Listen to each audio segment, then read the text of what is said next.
This is how and why I made an audiovisual interactive installation called SUBMERGE.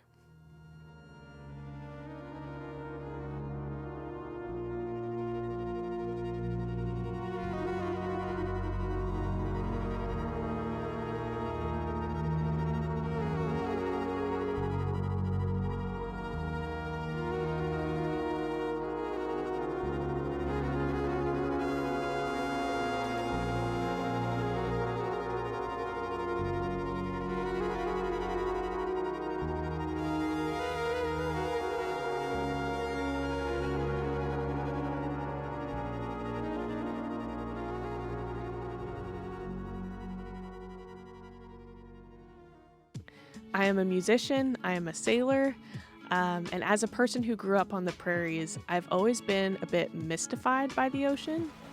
I love it, and I wanted to bring my passions together and create a project that was both meaningful to me and had a larger impact on bringing awareness to an aspect of climate change. There are many kinds of pollution that threaten life on Earth. Acoustic pollution is maybe one that's less spoken about. In comparison with, for example, plastic pollution. In my undergrad at UBC, I took a course on the ocean environment, and I remember learning how shipping traffic has had an impact on their survival of aquatic animals such as whales.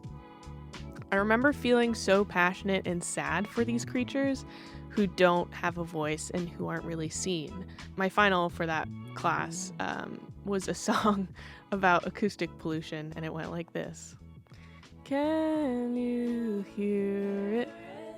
Soft and clear. Oh, it's a shame that you won't be understood. You're crying eyes will be denied. Oh, it's a shame no one listened to your song. So years later, I find myself thinking about how I can make an audio-visual installation about acoustic pollution. I wanted it to be something that could show a human firsthand the issue so that they could gain a new perspective and understand and really develop some compassion for this issue. The easiest way I thought to do this would be to show a comparison.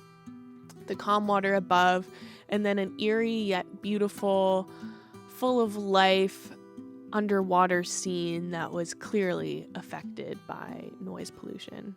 To begin this project, I wanted to hear what things sounded like underwater, so this obviously led me to researching hydrophones. I mentioned the idea of a DIY hydrophone to my friend Zach, and he came back to me the next day with a tuna can prototype, which was great. But later we did some more research, planning and soldering and attaching. And eventually we made this guy.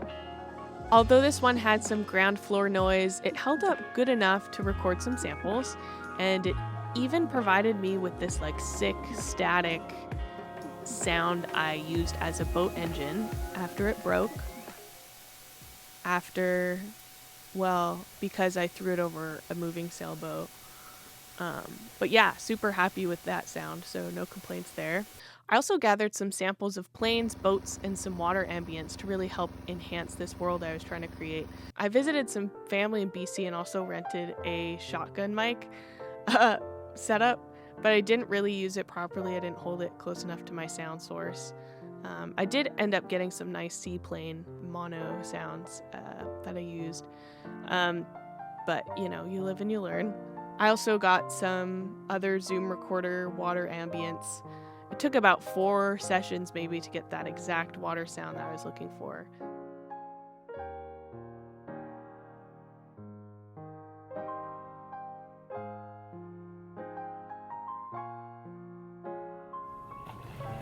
Did you see that? A fish just jumped. I also had decided that the project would include some synthesized sounds in order to represent the human impact with nature. Although I am no synthesizer genius, I ended up making some boat engine sounds with this modular and some bubble effects on Massive X by Native Instruments. So now I'm going to break down some of the hardware and components that make up this installation. I wanted to make the installation include audience interactivity. As a performer, I know this is an important thing to do as it gets people engaged and more interested than like a passive listening experience. This led to a collaboration with Adam and Zach, who helped out with the vision and the creation of the knob.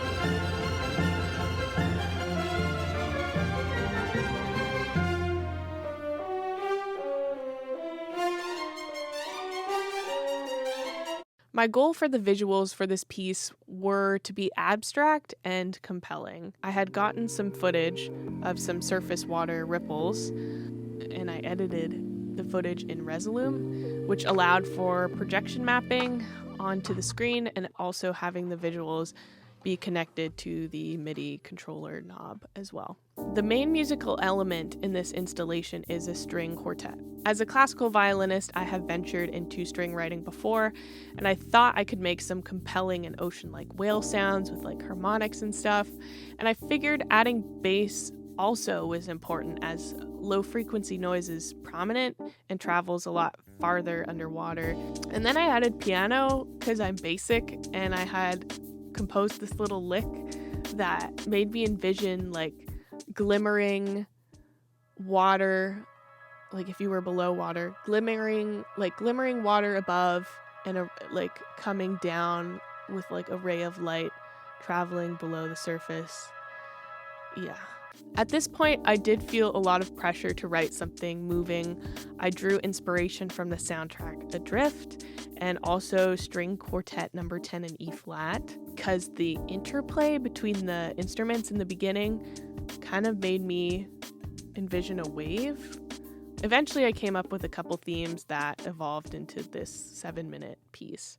I knew I would need to have two versions of the piece, one that would represent what we would hear above water, and then a more uncomfortable below water version. But I decided I would keep the bones of the composition the same for continuity when going from above to below. In my composition process, I had pitched my violin down in order to compose lines for the lower instruments like bass and cello. But it ended up providing me with this warped, struggling texture that kind of fit perfectly in the below water version, representing the struggle and the kind of fight to be heard.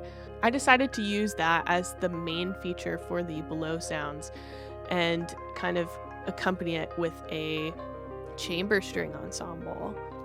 I knew I wanted to make this as immersive as possible, which led me to deciding to mix in Dolby Atmos.